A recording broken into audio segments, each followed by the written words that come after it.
নমস্কার প্রিয় দর্শক, আপনারা দেখছেন গ্রামীণ সমাচার।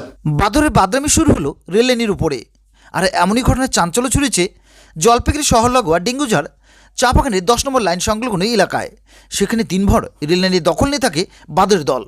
লাইনের উপর দিয়ে ছুটোছুটি করতে থাকে অনবরত। আপ ও ডাউন দুটো লাইনেই অনবরত ট্রেন চলাচল করলেও কোনো ভয়ই পাচ্ছে না বাদরের দল। রেল লাইন দখল করে বসে থাকে তারা। রেল লাইনে বাদরের এই দাপাদাপিতে বিপদের আশঙ্কায় রেল কর্মীদের পাশাপাশি ট্রেনের যাত্রীদের একাংশ। বাদরের উপদ্রবে চিন্তায় চা বাগান কর্তৃপক্ষ থেকে শুরু করে ওই সংলগ্ন এলাকার বাসিন্দারা।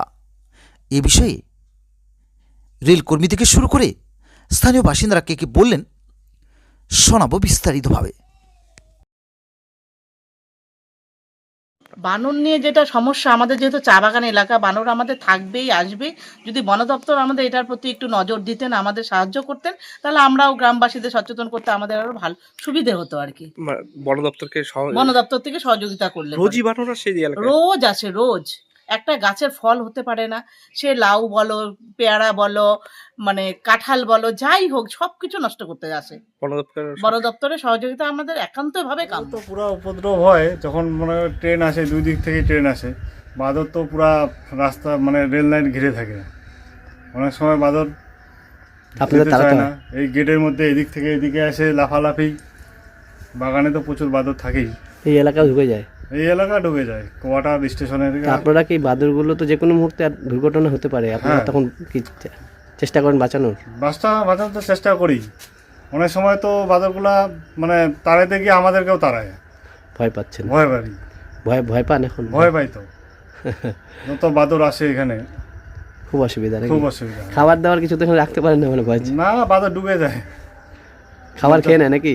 খাবার খেয়ে নেবে। দরজা টরজা লাগায় থাকি। ও, কি নাম আপনার? দীনবন্ধু রায়। এটা কত নম্বর সেকশন? এটা কত নম্বর গেট? 17 নম্বর গেট, ডেঙ্গুবাজার 10 নম্বর লাইন। 10 নম্বর NN 17। আপনার নাম কি? দীনবন্ধু রায়।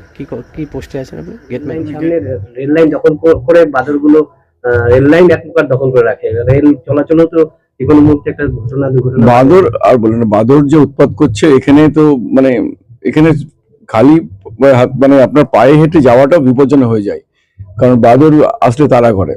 তারপরে আপনার রেল লাইনও দখল করে রাখে। ওইখানকার লোকেরা মানে যে কোনো অ্যাক্সিডেন্ট হওয়ার সম্ভাবনা থাকে, এখানে একটা আতঙ্কের সৃষ্টি হয়েছে। তারপর আপনার কেউ সবজি বাড়িতেও লাগাতে পারে না, সমস্ত সবজি নষ্ট করে দেয়। বাড়িতে ঘরে ঢুকে গিয়ে খাবার দাবার খেয়ে নিচ্ছে, ঘরে ঢুকে যাই। তো এটা একটা আমি রিকোয়েস্ট করবো বন দপ্তরকে, এটা যদি ওটাকে ড্রাইভ করার ব্যবস্থা করে।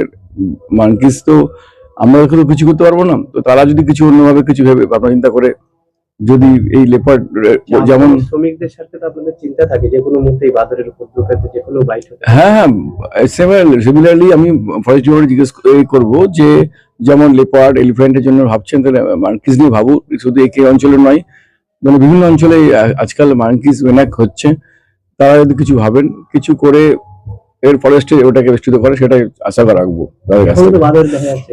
হ্যাঁ, এখানে বাদর মানে চারিদিকে বাদর। আজকে তো ইনফ্যাক্ট আমার বাংলাতে এসেছিল, আর হসপিটালে গেছিল, তারপরে অফিসে গেছিল, চারিদিকে দাপিয়ে বেরিয়েছে বাদর।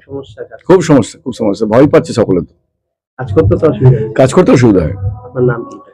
Sudipta Das, zonal officer, Dengujhar tea garden.